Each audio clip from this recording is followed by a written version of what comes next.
بسم اللہ الرحمن الرحیم۔ قربانی تمام پریشانیوں کا علاج ہے۔ ڈھاکہ مشرقی پڑوس میں حضرت مولانا محمد یوسف صاحب رحمۃ اللہ علیہ کی تقریر۔ میرے محترم بھائیوں، بزرگوں، دوستوں، عزیزوں، دنیا میں جتنے بھی مسلمان ہیں وہ سب کے سب اپنی جگہوں پر پریشان ہیں، اور آج دنیا میں کہیں ایسی اقلیت اور اکثریت نہیں کہ چند سو مسلمان ہو اور کروڑوں غیر مسلم ہوں۔ مجموعی طور پر غیر مسلم ساری دنیا کے مسلمانوں سے دگنے ہیں۔ بہت بڑی اکثریت میں حکومتوں، فوجوں اور اسباب و وسائل کے ساتھ مسلمان ہیں، اور مادی طور پر چمکنے کے سارے سامان موجود ہیں، لیکن اس کے باوجود ہر جگہ کے ہر طبقے کے مسلمان پریشان ہیں۔ پریشانی ان سب کے لیے ایک شعار یعنی پہچان ہو گئی ہے۔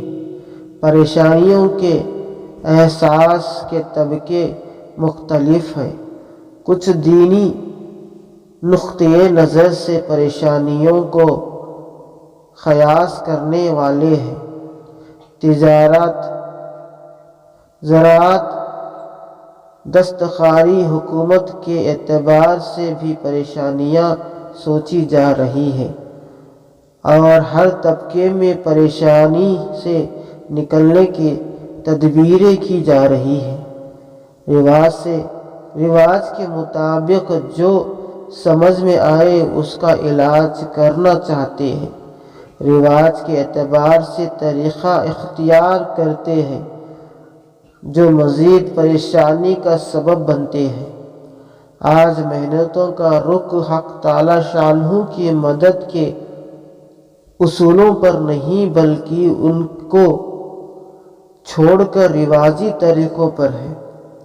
حق تعالی شانہ مسلمانوں کی آنکھیں کھول دے اور وہ رواج پر سے محنتیں ہٹا کر اللہ کی مدد کے اصولوں پر لے آئے تو یہ وعدہ ہے کتنی چھوٹی جماعتیں بڑی بڑی جماعتوں پر غالب آ جائیں اور ان کے مقابل کو گھٹنے ٹیکنے پڑے۔ چھوٹی جماعت سے جس واقعے کی طرف اشارہ ہے اس میں 313 تھے۔ حضرت ابراہیم علیہ السلام کے ساتھ بھی 313 تھے، اور حضرت محمد صلی اللہ علیہ وسلم کے ساتھ بھی بدر میں 313 تھے۔ حنین میں تعداد اس سے بھی کم تھی، 100 جو تھے وہ 12,000 پر غالب ہے۔ حدیث شریف میں آیا ہے کہ 12,000 اقلیت ہونے کی وجہ سے مغلوب نہیں ہوں گے، اور وجوہات سے 12 کروڑ بھی مغلوب ہو سکتے ہیں۔ وہ وجوہات جن کی وجہ سے مغلوب ہوں گے وہ رواجی طریقے ہیں۔ ہمارا اصلی کام رواج سے نکل جانے، اسلاف کے طریقے پر قربانی دینا۔ ہم تو ہوں گے قربان اور دوسرے کی زندگی بنے گی، ہماری کامیابی ہوگی، ہماری قربانی ہوگی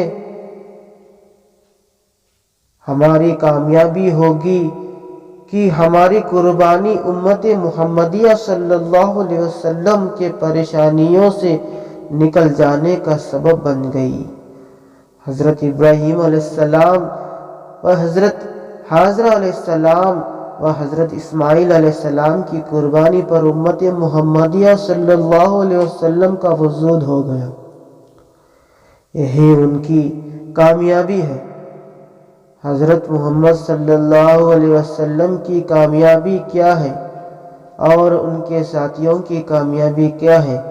حضرت ابراہیم علیہ السلام نے جو کچھ امت کے لیے قربانی دے کر اللہ تعالی سے مانگی تھی، انہوں نے قربانی دے کر ایسی امت کا وجود کرا لیا جو امت وجود میں تھی ہی نہیں۔ پریشانیوں کے خاتمے کی صورت کیا ہے اور پریشانیوں کے وجود میں آنے کے اسباب کیا ہے؟ حضرت محمد صلی اللہ علیہ وسلم کے اصول زندگیوں سے نکل گئے، اس واسطے پریشان ہوئے ہیں۔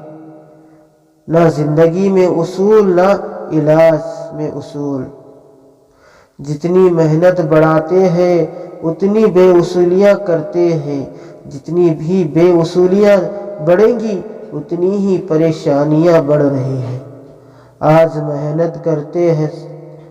محنت کرنے سے مسئلہ اور زیادہ الجھ رہا ہے، جیسے شکار جال کے اندر جتنا فڑفڑاتا ہے اور زیادہ پھنستا ہے۔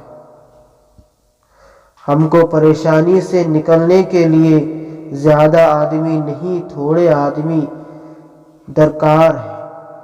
قربانیوں کی کچھ سیڑھیاں ہیں۔ ایک آدھ مسئلے میں قربانی دینا یہ قربانی کا مفہوم نہیں ہے۔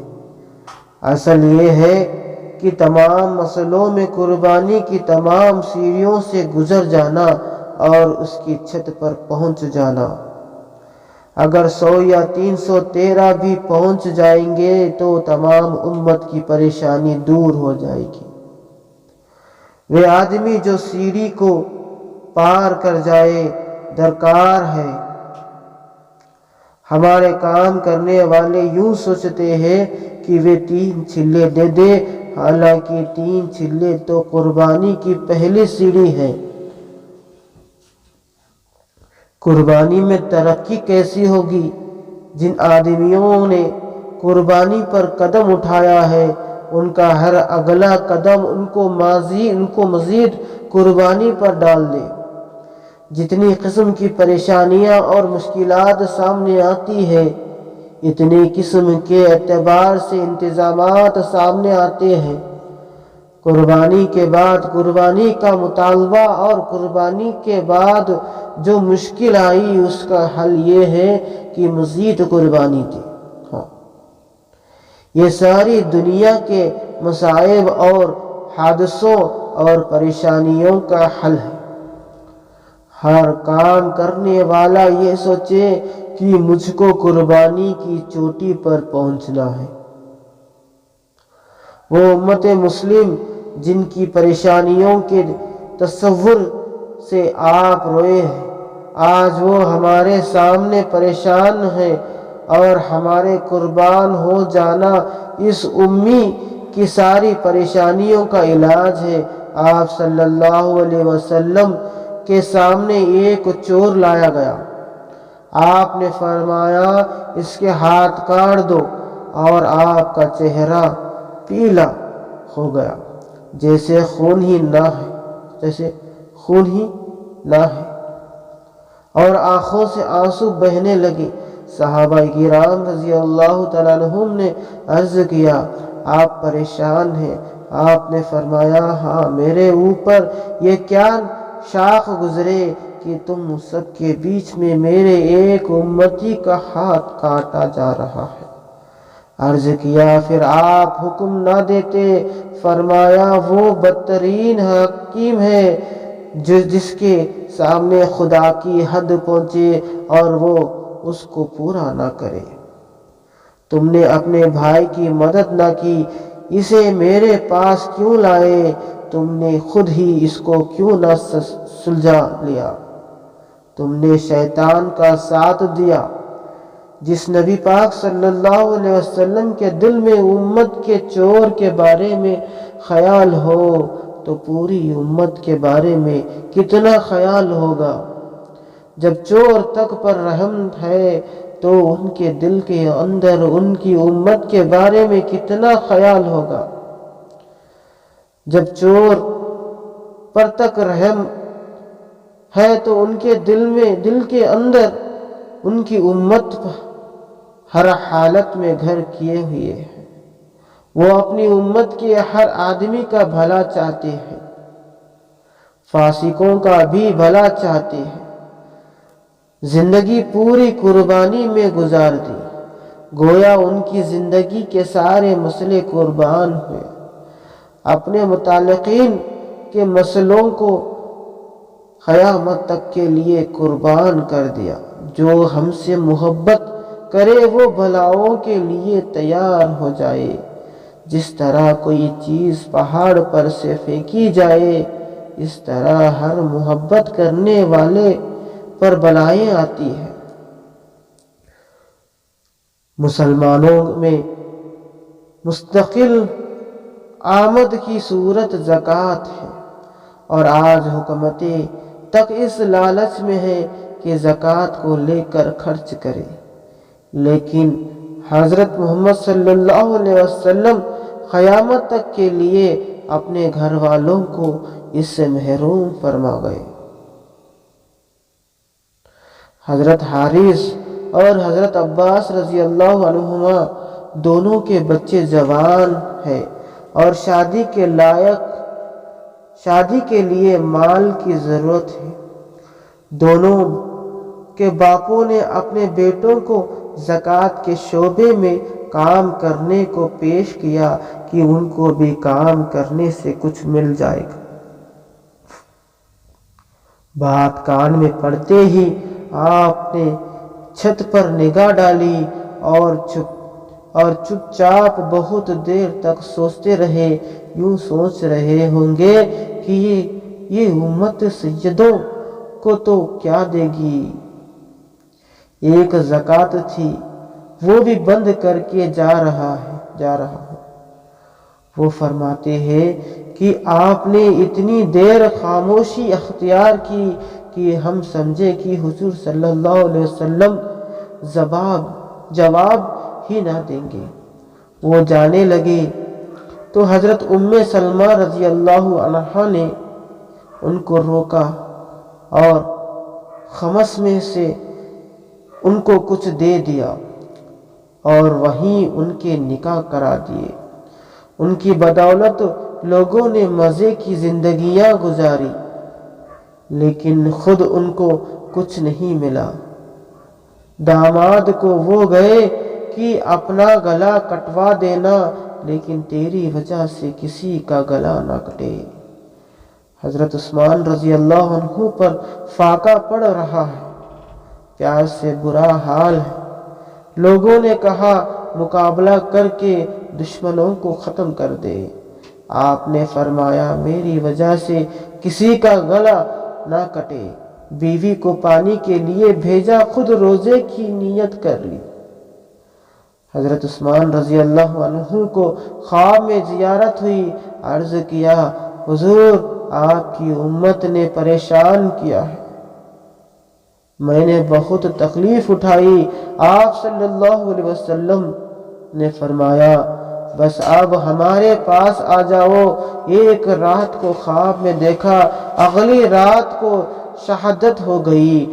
آپ کو معلوم ہے کہ میری امت امیروں کے ساتھ کیا کرے گی، لیکن حضور صلی اللہ علیہ وسلم برابر امت کے لیے قربانیاں دیتے رہے۔ عرفات میں دعا مانگی، پہلے نبی آتے رہتے تھے، شیطان سے مقابلہ ہوتا رہتا تھا، اب نبی نہیں آئیں گے، شیطان کے پنجے میں پھنس نہ جائے، میری ساری امت کی مغفرت کر دے۔ دعا قبول کر لی، ساری امت کی مغفرت کر دی سوائے ظالم کے۔ آپ پھر دعا کرتے رہے کہ ظالم کی بھی مغفرت کر دے۔ مزدلفہ کی رات وہ دعا بھی قبول ہو گئی۔ دو مسئلے ہیں، ایک میرا گھر، ایک حضرت محمد صلی اللہ علیہ وسلم کی امت۔ اگر ساری امت کا مسئلہ گھر کے برابر بھی نہیں ہے تو یہ دین کا کیا کام کرے گا۔ اپنے گھر والوں کی بھوک کی وجہ سے مارا پھر رہا ہے اور امت کی کوئی فکر نہیں۔ ایک تو ہے قربانی دینا اور ایک ہے قربانی کا مکمل کرنا اور اپنی زندگی کو تکلیف میں ڈال دینا۔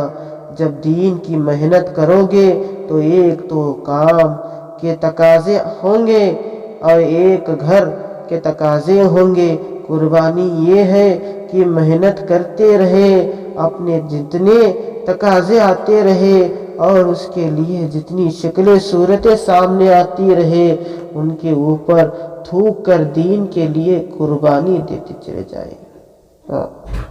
حضرت ابراہیم علیہ السلام کی زندگی کو اٹھا کر دیکھو، انسان کے اپنے جتنے قسم کے مسئلے ہوتے ہیں اور ان کے اعتبار سے انسان جو کچھ کرنا چاہتا ہے اس کو چھوڑ کر وہ سب کچھ کر رہے ہیں جو خدا تعالیٰ چاہتے ہیں۔ سوسائٹی اور مقام قربان ہوئے، شام کو چھوڑا، قوم کو چھوڑا، بچے کا اور بچے کی شادی کا مسئلہ بھی قربان ہوا۔ کامیابی کی صورت کیا ہے؟ یہ امت کی تمام پریشانیوں کا حل اس کام میں سمجھو۔ افتراق یعنی توڑ پیدا ہوگا قربانیوں کی کمی سے۔ ہر وقت جو ضرورتیں آئیں گی اگر وہ پوری نہ ہو سکی تو اس کی وجہ نکلے گی۔ قربانی کی کمی چھوٹی پر وہ پہنچے گا جو یہ سوچ کر قربانی کرے گا کہ میرا موضوع ہے کہ میں قربانی کی اس شرط کو پورا کر دوں جو اس امت کے مصائب سے نکالنے کے لیے ضروری ہے۔ اسی پر پورا معاشرہ بدل جائے گا۔ مال والے، حکومتیں، تاجر، امیر یا اکثریت کبھی بھی سبب نہیں بنیں گے۔ امت کی پریشانیوں کے خاتمے کا سبب وہ بنے گا جس کو اپنے عہدے، اپنی عزت، اپنے اعزا و اقارب، اپنے دوست و احباب، اپنا مال، اپنی جان قربان کر آ جائے، یہ سبب بنے گا۔ مال والوں، حکومت والوں کی پریشانیوں کے دور ہونے کا۔ قربانی کی بنیاد محنت کے راستے ہیں۔ دوسروں کو مصیبتوں سے نکالنے کے لیے اپنے آپ کو مصیبتوں میں ڈالنے کی بنیاد پر ایک کام ہے، اس کی بنیاد قربانی پر ہے۔ مال و جا، راحت و عیش، جتنے مسئلے گھر والوں کے ہیں وہ یہاں قربان ہے۔ صحابہ کرام رضی اللہ تعالیٰ عنہم ان کے اندر بڑے درجے والے جو ہے وہ اپنی ہر شک کے اعتبار سے خوب قربانی والے ہیں۔ یہ نبیوں کے شعبوں کے انسان ہیں جن کی تکلیفیں اٹھانے کی وجہ سے اب تک ہم چل رہے ہیں۔ ہمارا وجود ان کی قربانیوں پر ہے۔ لیکن حق تعالی شانہ قربانیوں کا تسلسل چاہتے ہیں تاکہ امت کی مشکلات دور کرتے جائیں۔ حضرت ابراہیم علیہ السلام، حضرت اسماعیل علیہ السلام، حضرت یوسف علیہ السلام ان سب کی طرح قربانی دینے والے ہیں۔ حضرت صحابہ کرام رضی اللہ عنہم امت کا وجود تو ہے اور قیامت تک چلے گا، لیکن اس امت کو مصیبتوں سے نکالنے کے لیے اللہ پاک نے قربانی کو شرط قرار دیا ہے۔ حکومت میں جو احکام ہے اگر اللہ توفیق دے تو ان احکام کو پورا کر دے۔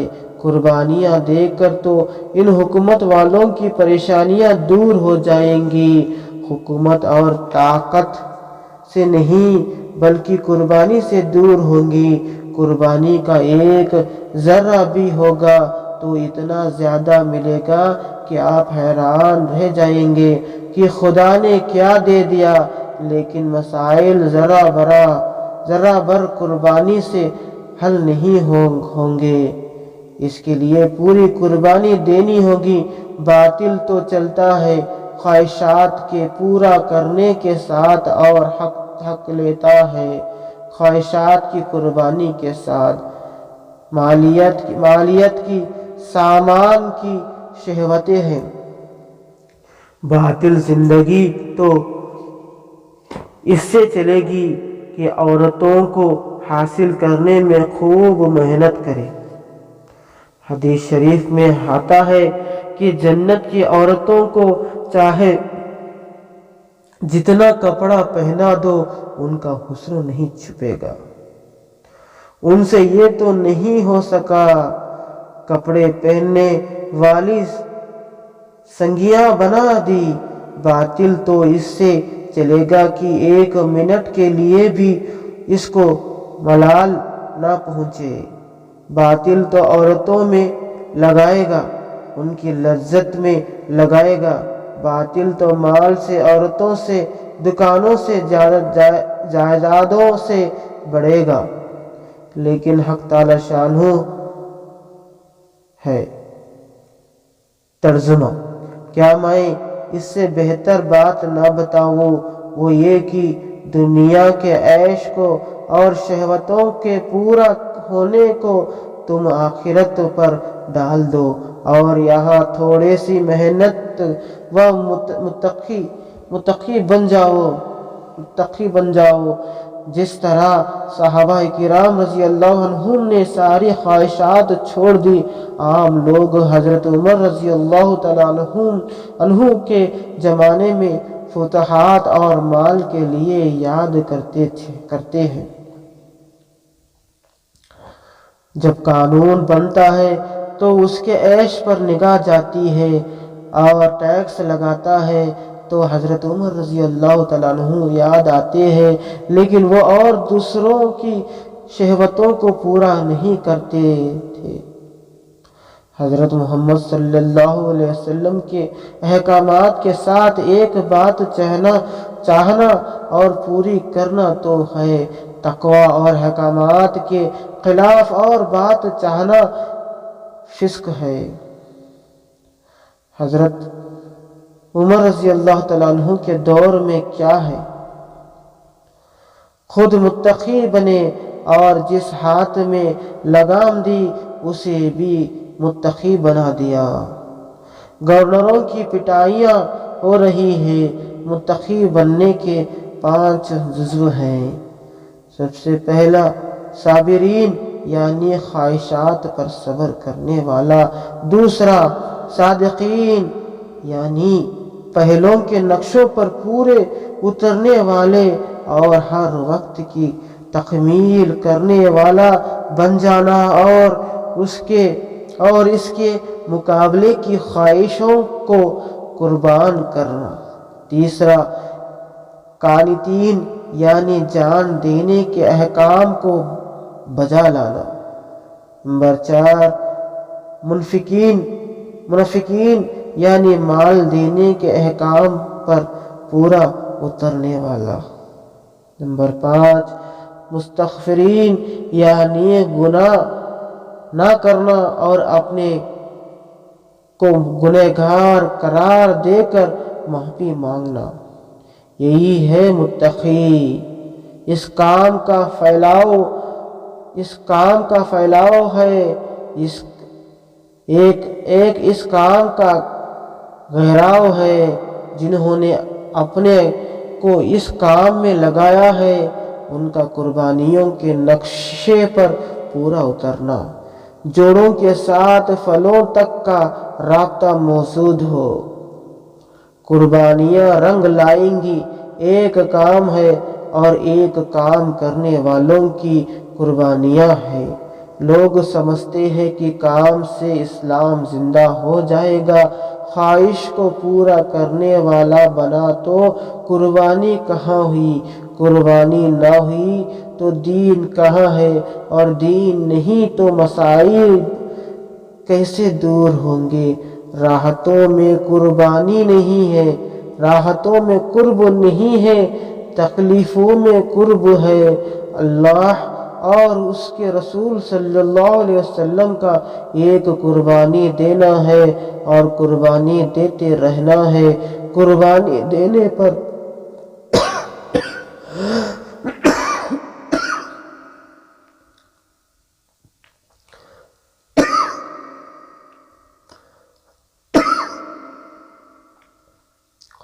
قربانی دینے پر داخل جنت ہوگا اور قربانی دیتے رہنے پر اصل فیصلے ہوں گے۔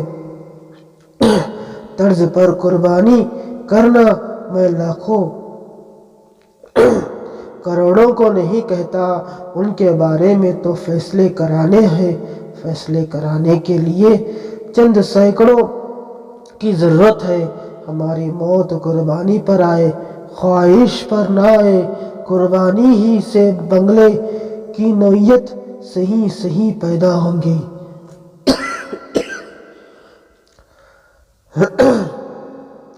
قربانی پیدا ہوگی تو اکرام ہوگا، جہاں جانا چاہے وہاں پہنچیں گے، چاہے گھر والوں کو جتنی تکلیفیں پہنچے، ہم پورا وقت دیں گے جتنی ضرورت ہو۔ قربانیوں کے بغیر یہ رنگ نہیں لائے گا۔ کام صورت ہے اور اس کی سیرت، اس کی طاقت غیبیہ، اس کام کے ذیل میں قربانی دینا ہے۔ تعلیم کے وقت تعلیم کرنی ہے، تسبیح کے وقت تسبیح، گشت کے وقت گشت کرنا ہے، چاہے کچھ ہو جائے۔ جب تم اس کام کے کرنے کے بعد اس کام کی قبولیت کی شرطیں پوری کرو گے تو فیصلے ہوں گے۔ جن کی خجوروں پر سارے عرب کی مہمانی ہوئی، جن کی زمینوں پر سارے مہاجر آ کر ٹھہرے، جن کے گھروں میں سارے عرب آ کر ٹھہرے، اور حضور اقدس صلی اللہ علیہ وسلم کی پاک بیویاں رہی، انہیں یوں کہہ دیا کہ تمہیں ملے گا حوض کوثر پر۔ غرور میں آ جانا کہ ہم میں طاقت ہے، ہم یہ کریں گے، موت کا آ جانا ہے۔ حنین کے واقعے میں تربیت ہے۔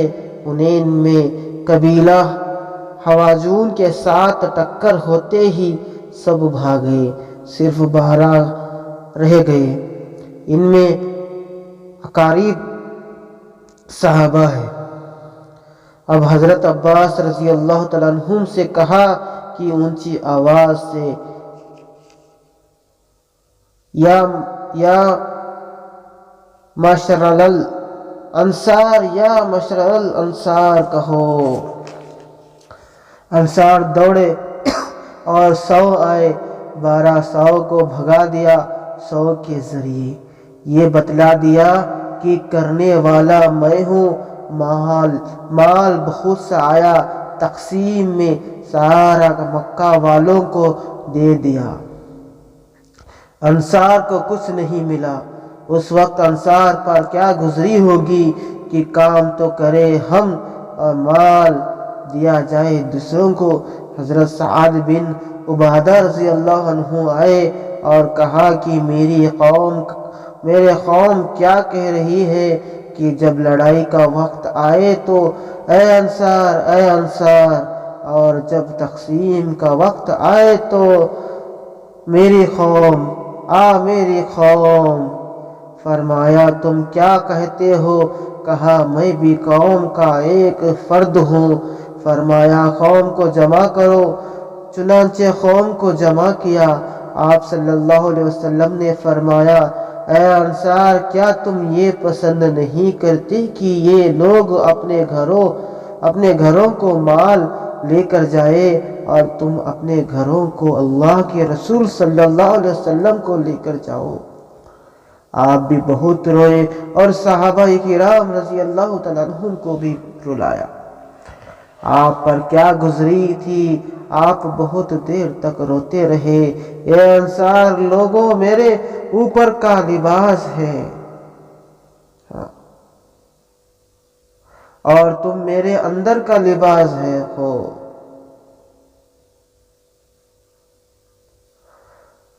اندر کا لباس حفاظت کا ہوتا ہے، امت کی حفاظت تم سے ہے، اور میرا زیادہ قرب تمہارے ساتھ ہے۔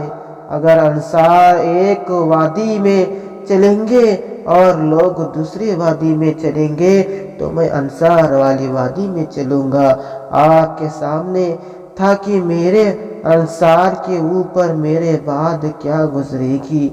احسان کا احساس اور اس کا بدلہ جتنا آپ دے گئے اتنا مخلوق میں کوئی دے نہیں سکتا۔ اے اللہ انصار کی مغفرت فرما، ان کے بیٹوں پوتوں اور غلاموں کی مغفرت فرما۔ غرض خوب کام کرنا ہے اور آخرت میں لینا ہے، یہ ان کا مزاج بنا دیا تھا۔ فرمایا میرے بعد مال میں دوسروں کو تمہارے اوپر ترجیح دی جائے گی۔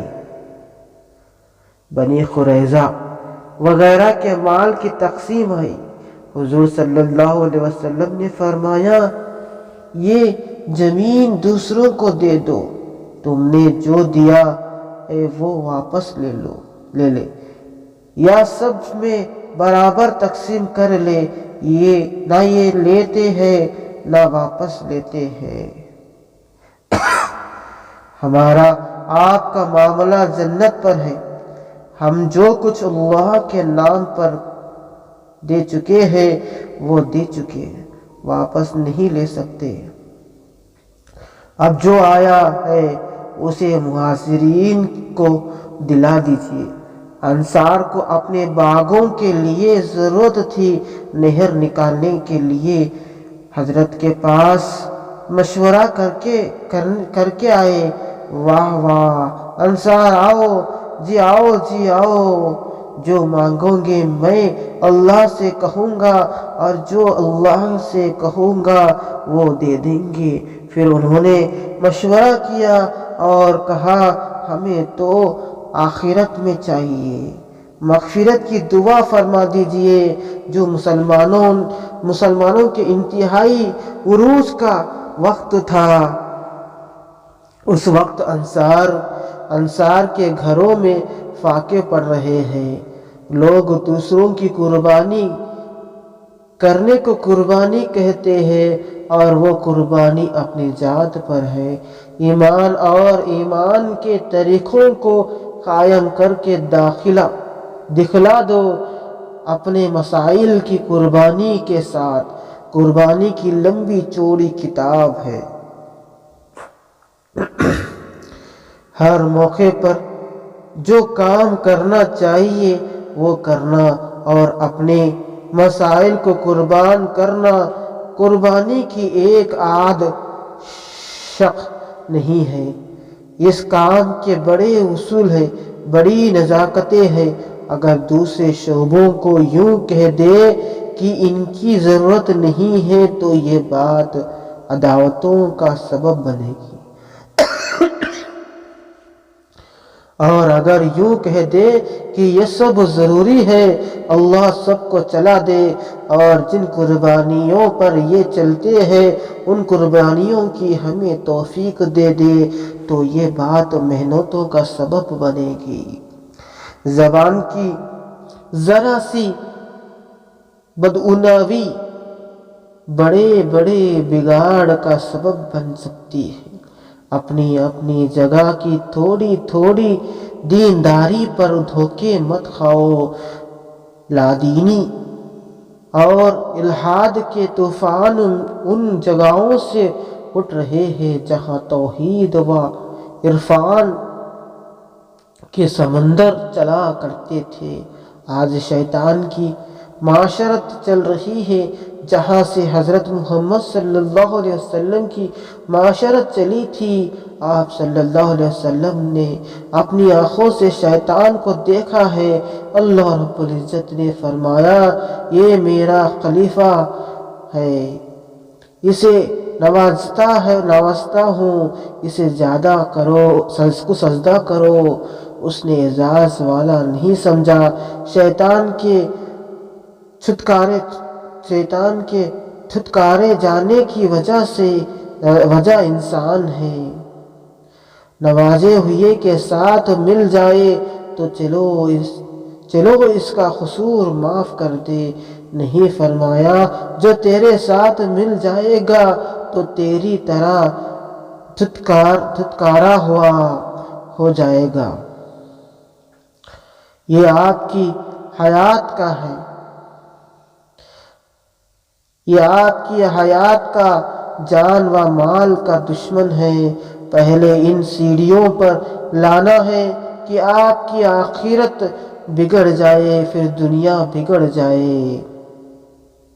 یہ آپ کی حیات نہیں چاہتا، آپ کے گھروں میں آگ لگوانا چاہتا۔ حضور صلی اللہ علیہ وسلم نے 24 گھنٹے کی معاشرت میں شیطان سے بچنے کے طریقے بتلائے ہیں۔ پائخانہ میں جاؤ یہ بدفعلیاں کرتا ہے، جنگل میں جاؤ تو یہ لوگوں کو بے پردگی کے لیے لاتا ہے۔ اس کے لیے فرمایا کہ پردے کی جگہ جاؤ، ورنہ ریت کی منڈیر بنا لو اور یہ دعا پڑھ لو، سویا کرو تو آگ اور روشنی کو بجھا کر سویا کرو، تاکہ شیطان جانوروں کو تمہارے گھروں کے اندر آگ لگانے کا ذریعہ نہ بنائے۔ کھانے پر ایک آدمی اور ایک لڑکی کے آنے کا واقعہ فرمایا، خدا کی قسم ان دونوں کے ہاتھوں کے ساتھ میں نے شیطان کو بھی دیکھا ہے۔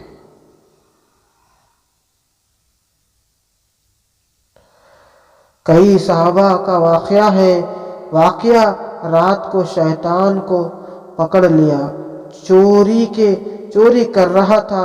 حضرت ابو ہریرہ رضی اللہ تعالیٰ عنہ والے واقعے میں صدقے کی کھجوریں ہیں، اور ابی بن کعب رضی اللہ تعالیٰ عنہ کے واقعے میں جاتی کھجوریں ہیں۔ حضرت ابو ہریرہ رضی اللہ تعالیٰ عنہ والے قصے میں ہے کہ آپ نے صبح کو پوچھا کہ رات کو تمہارے قیدی کا کیا ہوا؟ کہا حضور عہد کر گیا، اب نہیں آئے گا۔ فرمایا جھوٹ بولتا ہے، اب کے پھر آئے گا۔ پھر پکڑا، پھر کہنے لگا آیت الکرسی پڑھ لیا کرو، شیطان نہیں آئے گا۔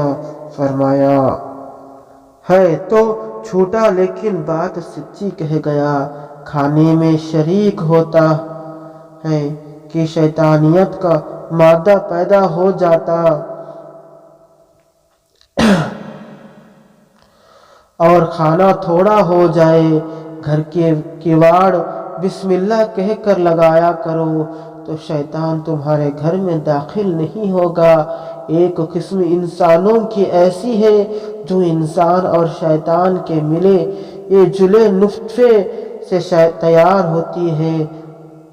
صورتاً انسان اور خصلتاً شیطان کی ایک معاشرت ہے، اور حضور صلی اللہ علیہ وسلم نے اس کے مقابلے میں اپنی معاشرت کو کھڑا کیا ہے۔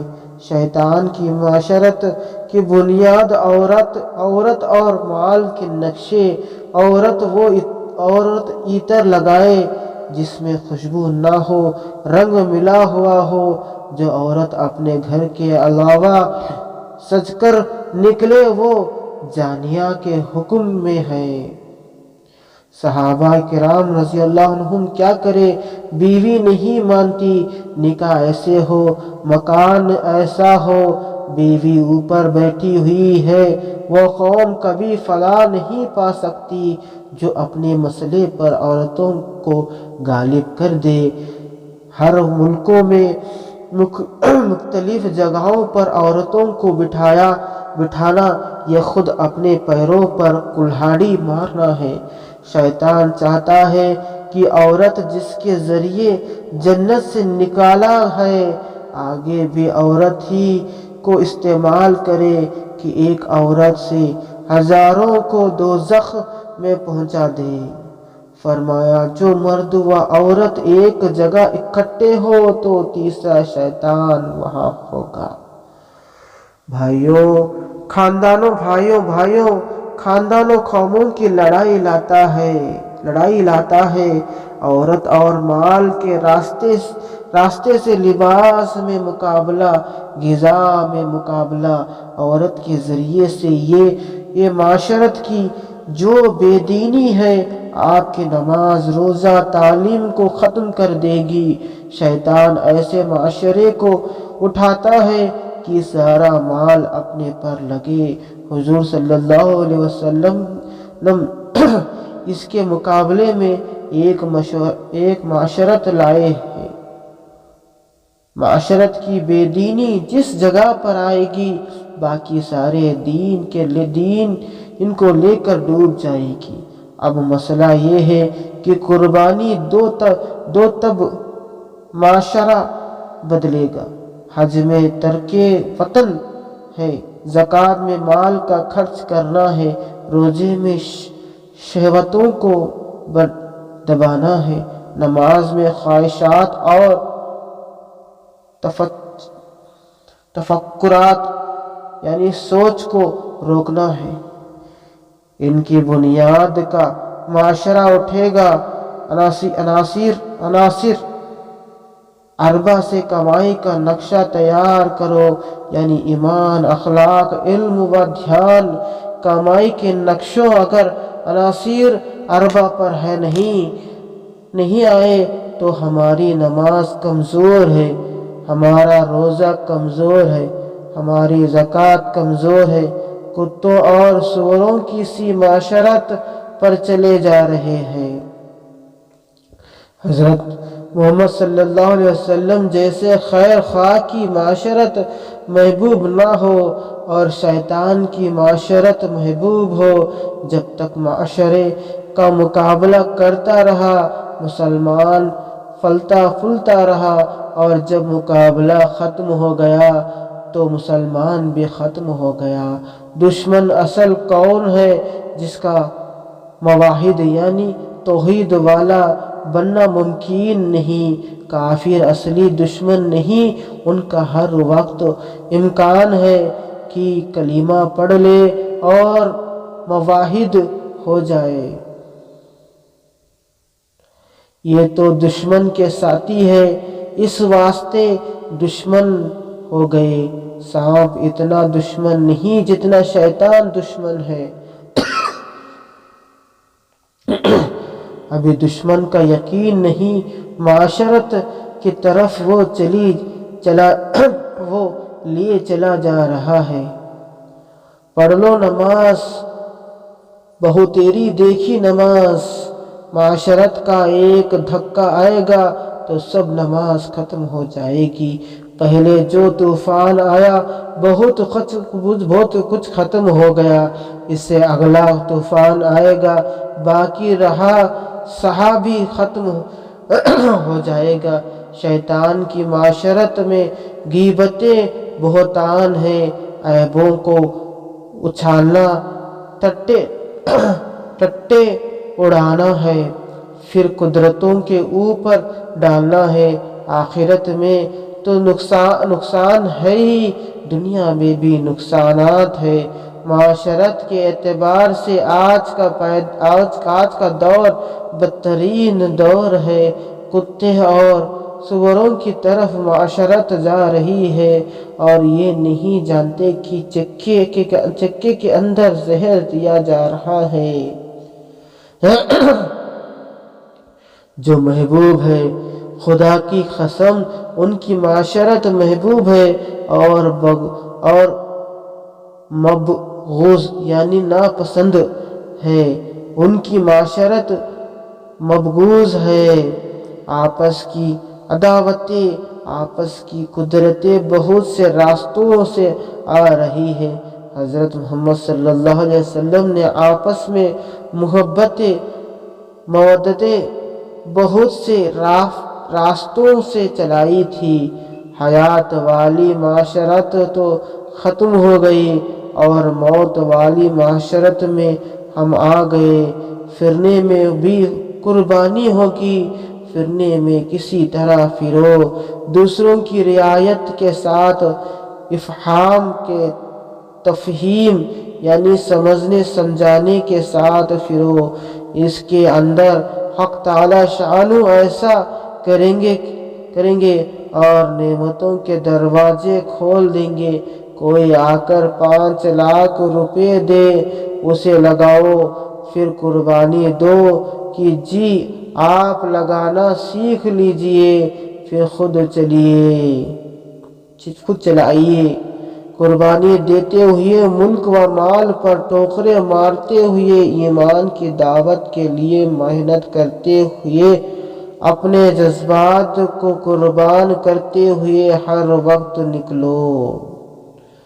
جس طرح اپنے جذبات کو قربان کرنا پڑے گا، دوسروں کی خرابی میں وجہ نکال لو اسلام کی، اور اپنے خوبی میں وجہ نکال لو اپنے کچھ نہ ہونے کی۔ حضرت عمر بن خطاب رضی اللہ تعالیٰ عنہ کہہ رہے ہیں کہ خالد کو مار دو۔ حضرت ابوبکر صدیق رضی اللہ تعالیٰ عنہ فرماتے ہیں کہ نہیں، کہ اس نے مسلمان سمجھ کر قتل نہیں کیا ہے، مسلمان قرار نہ دینے میں ان کا فیصلہ غلط ہے۔ اس کی بیوی سے نکاح کیا، رجم کر دو۔ اس نے غیر مسلم کی بیوی قرار دے کر نکاح کیا، فیصلے میں غلطی کی تو یہ دوسری بات ہے۔ حضور اقدس صلی اللہ علیہ وسلم کی امت میں یہ خرابی آ جائے تو سب چھوڑ دیتے ہیں، اپنے بچے کو پائخانے کی وجہ سے نہیں چھوڑتے۔ اخلاص اور اکرام مسلم کا مفہوم اگر اپنے وجود گرامی پر کیا تو خوب جوتا چلے گا۔ جو اپنے کو نیت کے اعتبار سے ٹٹولو گے، اپنی حیثیت کو اپنی نگاہ میں گرا لے گا، جس کی حضور اقدس صلی اللہ علیہ وسلم دعا مانگتے ہیں۔ اے میرے رب، تو مجھے اپنی بارگاہ میں پسند فرما لے۔ اے میرے رب، تو اپنے لیے مجھ کو میری نظروں میں ذلیل رکھ اور دوسروں کی نگاہ میں عزت والا کر دے۔ شیطان اسی میں تو مرا کہ میں نے اتنا کیا اور یہ کل کا بچہ اس کو مجھ سے سجدہ کرائے۔ تصحیح نیت یعنی نیت صحیح کرنے کا مطلب صرف اتنا ہی نہیں کہ جب عمل کرو تو نیت صحیح ہو۔ بات یہ ہے کہ شروع میں نیت ٹھیک کی جائے اور آخر میں خود خراب قرار دی جائے۔ جو اپنی نگاہ میں حقیر ہوگا وہ کبھی شہرت نہیں چاہے گا۔ کرنے میں صحیح نیت کر کے کرنا اور کرنے کے بعد اپنے آپ کو گرا دینا کہ میں نے ٹھیک نہیں کیا۔ جب تم طالب اکرام کے بنو گے تو خدا تمہارا اکرام نہیں کرائیں گے بلکہ دشمن بنا لیں گے، اور اگر اکرام کرائیں گے تو القائے شر کے اعتبار سے اکرام کرائیں گے، اور اگر تم اکرام کے طالب نہیں بنو گے تو پھر وہ اکرام کرائیں گے۔ میں کچھ نہیں، میں خراب ہوں، جو میں نے کیا وہ ایسا نہیں کیا جو میری کہیں پوچھنے کے قابل نہیں ہوں۔ وہ اپنے کرم سے پوچھ لے، میں اس کی خدمت کروں تاکہ خدا اس کی وجہ سے بے عنوانیوں کی وجہ سے مسلم کا اکرام کرنا مت چھوڑو۔ 2 نسبتیں ہیں، ایک تو ایمان کی نسبت اور ایک حضور صلی اللہ علیہ وسلم کا امتی ہونے کی نسبت ہے۔ ضرور جنت میں جائے گا، خواہ سزا کے بعد جائے اور چاہے کرم کر کے شروع ہی میں پہنچا دے۔ میں تو ان کا امتی ہونے کی وجہ سے اکرام کرتا تو کیا غصہ نہیں ہوں گے؟ نمازی ہونے کی وجہ سے بھی اکرام کرے خوش اخلاق ہونے کی وجہ سے بھی اکرام کرو، اور کچھ نہیں تو مسلمان ہونے کی وجہ سے اکرام کرو، اور اپنے کو نیت کے اعتبار سے گراؤ اور دوسروں کو امتی ہونے کے اعتبار سے اکرام کر کے اٹھاؤ۔ اپنے کو اپنی نظر میں گرانا صحیح نیت ہے، دوسرے کی غلطی نظر انداز کرنا اکرام مسلم ہے۔ حضرت عمر بن خطاب رضی اللہ تعالیٰ عنہ گشت کیا کرتے تھے، ایک بوڑھا تھا، اس کو اس کی باندی شراب پلا رہی تھی۔ حضرت عمر بن خطاب رضی اللہ تعالیٰ عنہ خود کود کر اندر گئے، اس نے کہا میں نے ایک ظلم کیا ہے اور آپ نے کئی ظلم کیے ہیں۔ ایک یہ ہے حکم ہے کہ بے اجازت کسی کے گھر نہ جاؤ، آپ بغیر اجازت آئے۔ دوسرے یہ کہ سلام کر کے جاؤ، آپ بغیر سلام کے آئے ہیں۔ تیسرے یہ کہ دروازے سے آؤ، آپ دیوار فاند کر آئے ہیں۔ چوتھے یہ ہے کہ تجسس مت کرو، آپ نے تجسس کیا۔ حضرت عمر رضی اللہ تعالیٰ روتے ہوئے چل دیے۔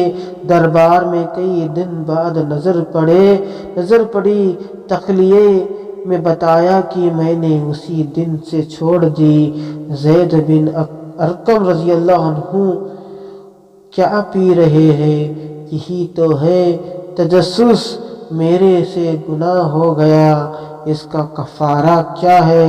اس کا کفارہ یہ ہے کہ اس بات کے دکھنے سے پہلے جو وقعات یعنی عزت تمہارے دل کے اندر تھی، اس کی وہ وقعات باقی رہے۔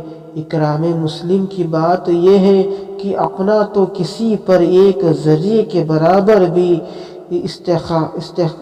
استحقاق یعنی حق مت سمجھو۔ ایک دوسرے کے کام آنا تو یہود و نصارہ میں بھی مل جائے گا، وہ ایک دوسرے کے ساتھ نیکیاں کرتے ہیں۔ نیکیاں لینے کے لیے جس بات کی وجہ سے آدمی چاہتا ہے کہ میرا اکرام ہو، اس وجہ کو ختم کر دو، یہ بھی قربانی ہوگی۔ سب کچھ لگا دیا اور کچھ نہ طلب کیا، ایک کی قربانی لاکھوں کی مصیبتوں کے خاتمے کا سبب بنے گی۔ یہ چیزوں کا جادو ختم ہو جائے اور باطل ٹوٹ جائے، اس کے لیے قربانی کی ضرورت ہے۔ اس کے آگے کا مسئلہ یہ ہے کہ جو جتنی قربانی دینے کا عادی ہو، اس سے آگے کی سطح پر آئے۔ غزوہ احد میں جب مسلمانوں کے پیر اکھڑے، صحابہ کرام رضی اللہ تعالیٰ نے کہا اس میں مرنا ہے، لیکن ہمیں یہ نہیں برداشت کرنا کہ جہاں ہمیں ہونا چاہیے تھا وہاں ہم نہیں۔ مسیلمہ خجاب کا دور چل رہا تھا۔ دو قسمیں ہیں، ایک توبہ والے، ایک محنت والے۔ آج کل تبلیغ والے توبہ میں زیادہ ہے، یعنی وجوہات پر جو چھلا دے۔ مسیلمہ خجاب سے مقابلے میں دونوں جمع ہے۔ توبہ والوں میں یہ جماؤ نہیں ہے، مر یہ نہیں سکتے، قربان یہ نہیں ہو سکتے۔ مسیلمہ خجاب کے مقابلے میں دونوں اکٹھے ہو گئے۔ یہ ابوبکر صدیق رضی اللہ عنہ ہماری توبہ کیا ہے؟ فرمایا تمہاری توبہ یہ ہے کہ تم اس نبوت کا تم نے اقرار کیا تھا، اس نبوت سے آ کر تم مقابلہ کرو۔ وہاں مرنے کی وجہ سے توبہ تھی، یہاں موت دکھلائی دی تو یہاں توبہ ہو گئی۔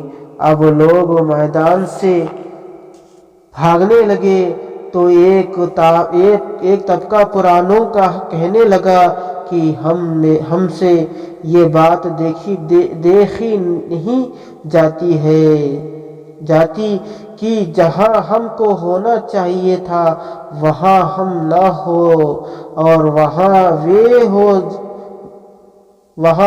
وہ ہو جہاں ہمیں ہونا چاہیے۔ زید بن خطاب اور سالم بن حذیفہ رضی اللہ عنہما نے اپنے آپ کو گھٹنوں سے اوپر تک زمین میں دبا لیا۔ باقیوں نے سوچا کہ اس طرح مسئلہ حل نہیں ہوگا۔ آواز لگائی یا معاشرہ الانصار۔ ابو عقیل انصاری رضی اللہ عنہ صحابی زخمی پڑے ہوئے تھے، کھسکتے ہوئے وہاں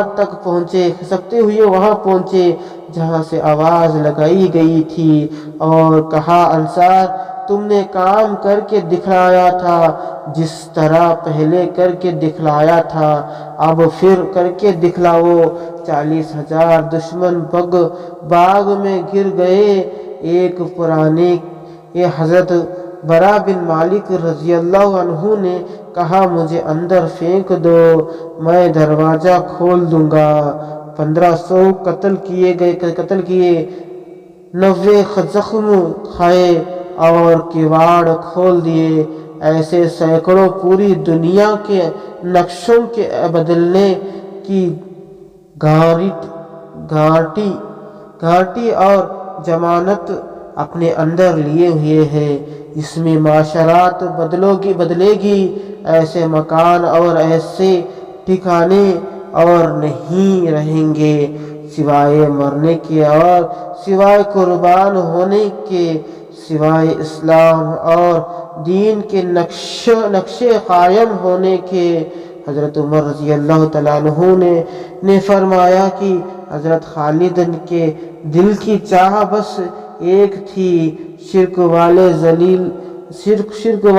ذلیل ہو جائے، اسلام اور اسلام والے چمک جائے۔ حضرت خالد رضی اللہ تعالیٰ عنہ فرماتے ہیں کہ میں اللہ کی راہ کی نقل و حرکت کی وجہ سے قرآن پاک پورا نہ پڑھ سکا۔ خدا کے راستے میں ہے کہ تکلیف کی رات جس کی صبح کو میں قتل کیا جاؤں، وہ مزہ آتا ہے جو اس رات میں نہیں آتا، جس میں ایک نئی دوشیزہ یعنی کنواری عورت میرے نکاح میں آئی ہو۔ مرتے وقت حضرت خالد رضی اللہ عنہ دعا کر گئے، اے اللہ ان بزدلوں کو رات کو نیند نہ آئے۔ اب قربانی والے جو دعا کر گئے، پھر ہماری پریشانیاں کیسے دور ہو؟ ہر آدمی کو اپنی سطح بلند کرنی ہے۔ قربانی پر اسلام چمکتا ہے۔ ایک قربانی دو نقل و حرکت کے اعتبار سے، ایک قربانی اصول اختیار کرنے کے اعتبار سے ہے۔ اللہ تعالیٰ کہنے اور سننے سے زیادہ عمل کرنے کی توفیق نصیب فرمائے۔